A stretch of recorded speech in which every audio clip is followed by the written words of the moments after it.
नमस्कार दोस्तों, मेरा नाम सुशील है और मैं अपने इस वीडियो में आपका स्वागत करता हूं। इस वीडियो में मैं निष्ठा परीक्षण के मॉड्यूल 7 जो कि है प्राथमिक कक्षाओं में बहुभाषी शिक्षण, इस मॉड्यूल के प्रश्नोत्तरी को हल करूंगा।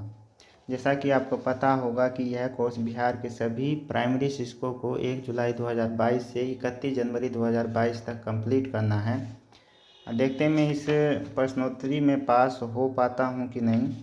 इसमें पास होने के लिए मुझे 20 में से कम 14 प्रश्नों का सही जवाब देना होगा।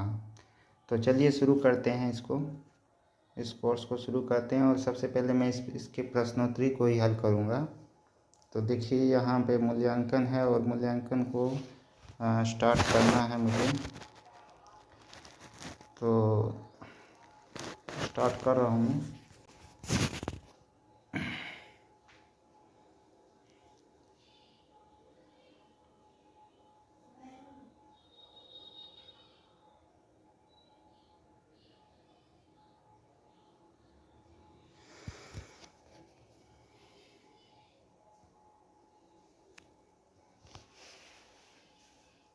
अभी आपने देखा होगा कि मैंने एक प्रयास पहले किया था जिसमें मुझे 20 में से 19 नंबर आए थे। 20 में से 19 क्वेश्चनों का सही जवाब था उसमें। अब मैं सेकंड प्रयास कर रहा हूँ और कोशिश करूँगा कि कम 20 में से 20 सही हो। तो पहला क्वेश्चन मेरे पास सामने आ गया है। शिक्षण कार्य में L1 का प्रयोग करने से, L1 मतलब हो गया लैंग्वेज फर्स्ट यानी कि प्रथम भाषा। तो शिक्षण कार्य में L1 का प्रयोग करने से बच्चे कुंठित महसूस करेंगे, बच्चे रटने में बेहतर हो जाते हैं, बच्चों को सभी विषय समझने में मदद मिलती है, बच्चों की अकादमिक अवधारणाएं समझने में मुश्किल होती है। तो इसका सही जवाब होगा बच्चों को सभी विषय समझने में मदद मिलती है, क्योंकि लैंग्वेज फर्स्ट मतलब उसकी प्रथम भाषा हो गया और प्रथम भाषा में बच्चा जो है कोई भी चीज़ कोई भी विषय को वो अच्छे से समझेगा। तो इसलिए बच्चों को सभी विषय समझने में मदद मिलेगी। इसका सही जवाब यही होना चाहिए। चलिए नेक्स्ट क्वेश्चन की ओर बढ़ते हैं। बहुभाषिकता का अर्थ है क्या होगा, देखते हैं। किसी व्यक्ति का दो या दो से अधिक भाषाओं का प्रयोग करना, किसी व्यक्ति का एक भाषा को जानना व प्रयोग करना, कक्षा में हिंदी और अंग्रेजी भाषा में शिक्षण करना, किसी व्यक्ति को अपनी भाषा के साथ अंग्रेजी का ज्ञान होना। तो बहुभाषिकता का अर्थ होना चाहिए किसी व्यक्ति को दो या दो से अधिक भाषाओं का प्रयोग करना आना चाहिए।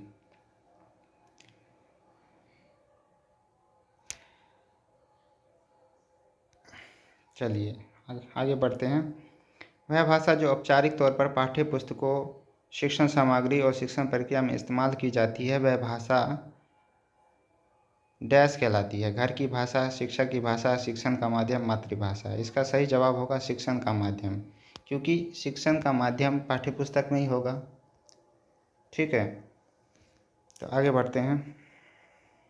या शिक्षण प्रक्रिया में जो है कौन सा माध्यम होगा, शिक्षण का माध्यम होगा। चलिए आगे बढ़ते हैं। कोर्स में वारली पेंटर की कहानी देने का उद्देश्य क्या है। वारली पेंटर की कहानी का उद्देश्य जो था वो था आवश्यकता अनुसार एक से अधिक भाषाओं का उपयोग के बारे में बताना। आगे चलते हैं। इनमें से सही कथन है कौन सा, इसमें से चारों में से कौन सा कथन सही है ये हमें बताना है। तो मातृभाषा में मजबूत पकड़ बनने से बच्चों को दूसरी भाषा सीखने में कठिनाई आती है, ये तो गलत है। एक भाषा का मजबूत विकास दूसरी भाषा को सीखने में कठिनाई पैदा करता है, ये भी गलत है। भाषाएं परस्पर एक दूसरे से मिले जुले रूप में ही विकसित होती है, इसका यही कथन सही होना चाहिए। चलिए आगे बढ़ते हैं। भाषा शिक्षण से जुड़ी भ्रांति चुनिए।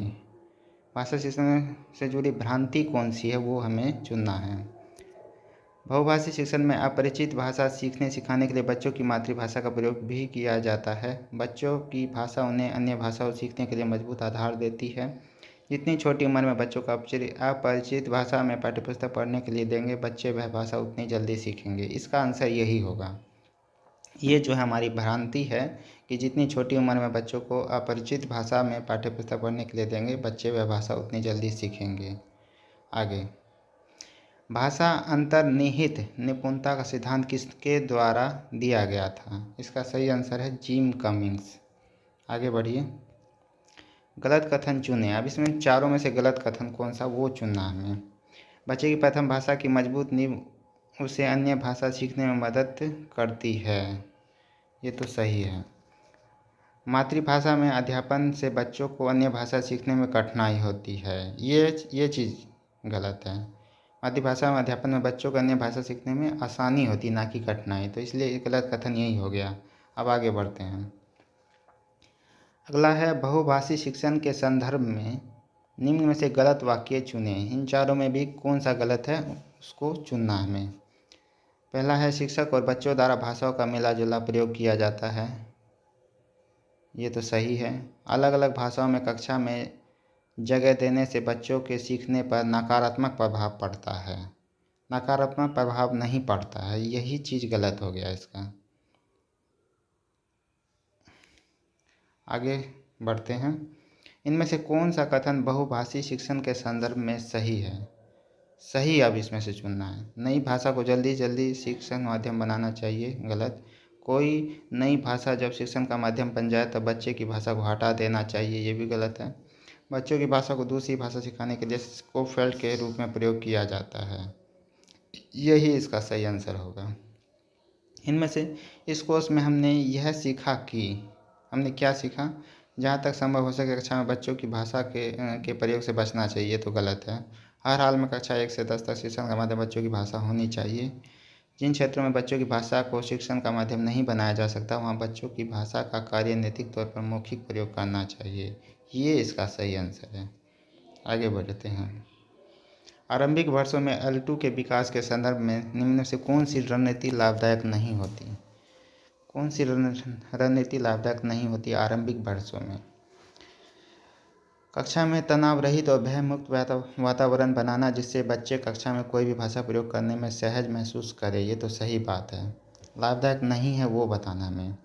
L2 सिखाने के लिए वर्णमाला को याद कराना और पाठ्यपुस्तक को अभ्यास करना। L2 में बच्चों के स्तर की सहज मौखिक बातचीत और गतिविधियाँ कराना। L2 में आधारभूत शब्द भंडार विकसित करने पर कक्षा में जोर देना। इसका सही आंसर होगा, मतलब जो लाभदायक नहीं है वो बताना हमें। इसका ये होगा L2 सिखाने के लिए वर्णमाला को याद कराना और पाठ्यपुस्तक से अभ्यास कराना, ये लाभदायक नहीं होगा। बाकी तीनों लाभदायक हैं। गलत कथन चुनें। इसमें भी गलत है, हमें चुनना है। तो पहला है बच्चे की प्रथम भाषा की मजबूत नींव उसे अन्य भाषा सीखने में मदद करती है, तो सही है। बच्चे अपनी भाषा में सोच विचार कौशल सीख लेते हैं, उन्हें दूसरी भाषा में भी इस्तेमाल कर पाते हैं, ये भी सही है। आरंभिक कक्षा में बच्चों को स्कूल की अपरिचित भाषा सिखाने के लिए उनके घर की भाषा का सहारा लिया जाना चाहिए, ये भी सही है। मातृभाषा में अध्यापन से बच्चों को अन्य सभी विषयों को सीखने में कठिनाई होती है, यही चीज़ गलत है इसका। आगे चलते हैं। कमला जी कक्षा 2 के बच्चों को हिंदी सिखाना चाहती है और उन्हें अपनी कक्षा में निम्न में से कौन सी रणनीति अपनानी चाहिए? कक्षा में केवल हिंदी भाषा का प्रयोग करना और बच्चों की भाषा को कक्षा में कम से कम जगह देना, ये तो गलत है। बच्चों को अधिक से अधिक हिंदी लिखने का कार्य देना, खाली लिखने देना, ये भी गलत है। हिंदी भाषा का प्रयोग पूरी तरह से बच्चों की हिंदी समझने के स्तर के अनुसार करना चाहिए।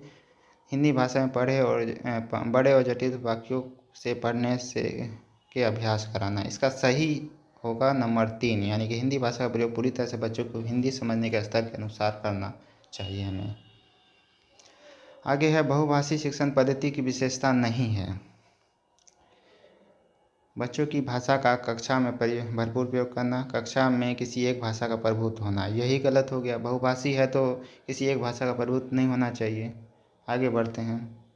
प्रथम भाषा से क्या तात्पर्य है? प्रथम भाषा से बच्चे की समझ की भाषा होगी प्रथम भाषा।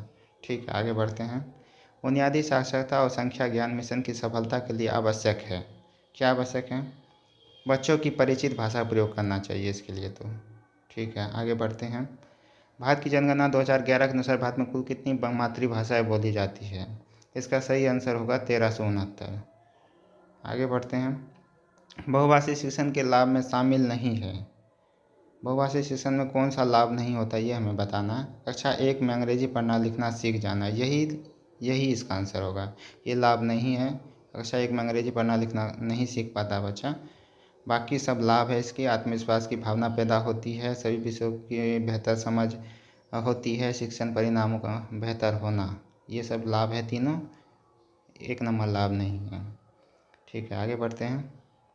इनमें से शोधकर्ता वुल्फ का कथन है। शोधकर्ता वुल्फ का क्या कथन था?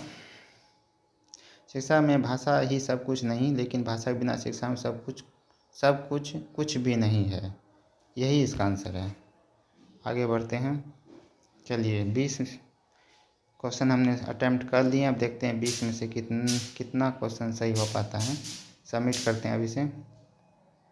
20 में से 20 बिल्कुल सही। चलिए, मेरा प्रयास बिल्कुल सही रहा।